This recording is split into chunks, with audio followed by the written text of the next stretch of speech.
প্রকৃতি কখন যে কি রূপে আমাদের সামনে আসবে সেটা কিন্তু আমরা কেউই বলতে পারি না।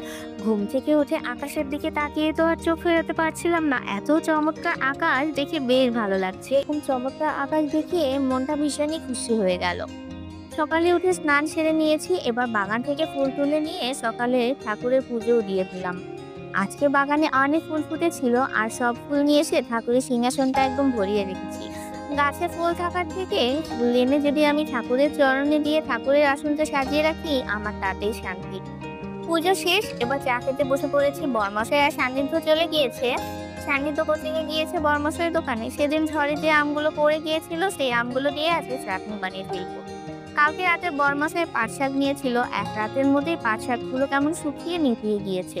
ওই জন্য আর দেরি না করে পাট শাকগুলো আজকে ভাজি করে ফেলি।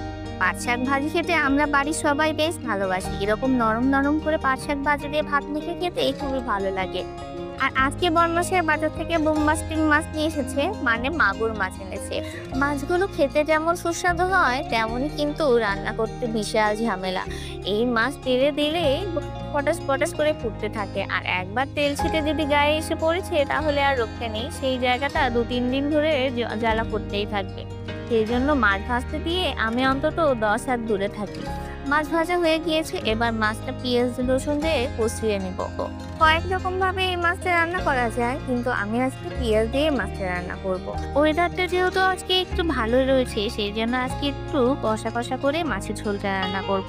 পাতলা পাতলা আর করলাম না। মাছের ঝোলটাও আমার এদিকে রেডি হয়ে গিয়েছে। আর কি সুন্দর কালার হয়েছে, তাই না? দুপুরের রান্নাও কমপ্লিট। তবে এবার লাঞ্চটা সেরে নিই। আজকের মতো টাটা, বাই বাই।